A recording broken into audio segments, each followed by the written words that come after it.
rests in my hands. Every day, every hour, every minute gone to waste. I sit alone on the crayon-stained couch, a remote in one hand and my phone in the other. Every day I see it walk by as it wanders down the street, vanishing the moment I turn my head. Sometimes I think I'm just imagining it, but I know what I've seen. I wait by the doorstep, peeking out the stained glass window, and watch as it creeps by. I kick the door open as the light runs through, cloaking my body as I take a step. I notice a small golden object below my foot as it begins to fall. With no time to react, I feel it break through the mysterious object below, shattering into a million pieces as if I stepped on an ornament. It's almost unnoticeable. I lift up my foot and admire the dust that's been left behind.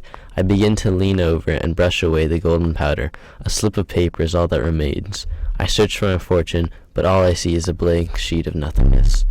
I blow away the dust, hoping the words will draw themselves onto a slip, but all that's left are the tiles below my feet. I look down and notice what I've walked past every day.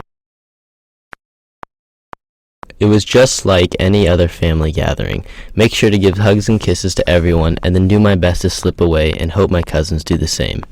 It was Chinese New Year, and this year we all converged at my Aunt Carol's house. The house was in a very unique location.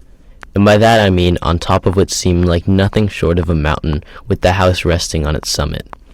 I may only have been 8 at the time, but I promise you when I say this, the driveway up had to have been 50 feet of vertical pavement, or as me and my cousins called it, the cliffhanger.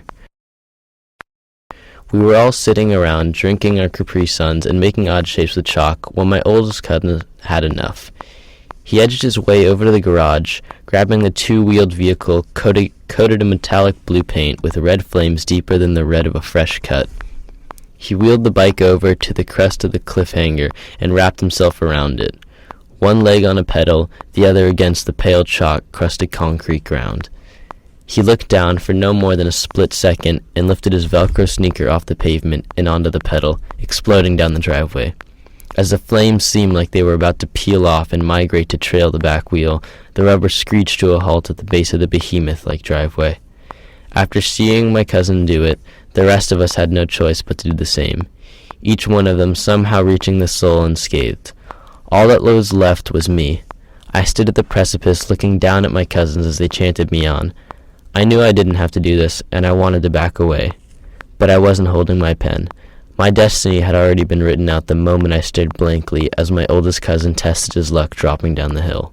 I turned around and walked toward the garage to find my weapon. All that was left was a dull blade, a mere wooden stallion lacking both pedals and brakes. With no other choice, I reached for it, the wooden wheels creaking with each step. I inched my way over as close as I could to the edge, my back tire resting on our Picasso-like chalkwork. Slowly I inhaled.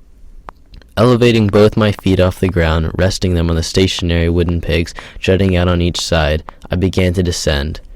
For a moment, all I could feel was the wind in my hair, leaves crunching below the wooden tires as I gradually picked up speed. And then it all went black. I woke up, back at the peak, lifting my head only to see my paper white socks now stained with the blood that had cascaded down from my knees. Like any mature child, facing the sight of blood-covered legs, I began to cry. After what seemed like hours, I was bandaged up and now coated in the remains of my strawberry lemonade popsicle. I took one last walk out to the driveway and saw the remains of my sword scattered across the base of the mountain. That afternoon, I realized something I had walked past every day before. I wasn't my cousin, and I didn't need to be him either. Every time I saw him, I would try to be like him, try to write my story like his, but I didn't need to. We wait around every day for destiny to come knocking on our doorstep, to break open that one fortune cookie that changes our lives. But in reality, it's up to us to find it, and it's up to us to follow it.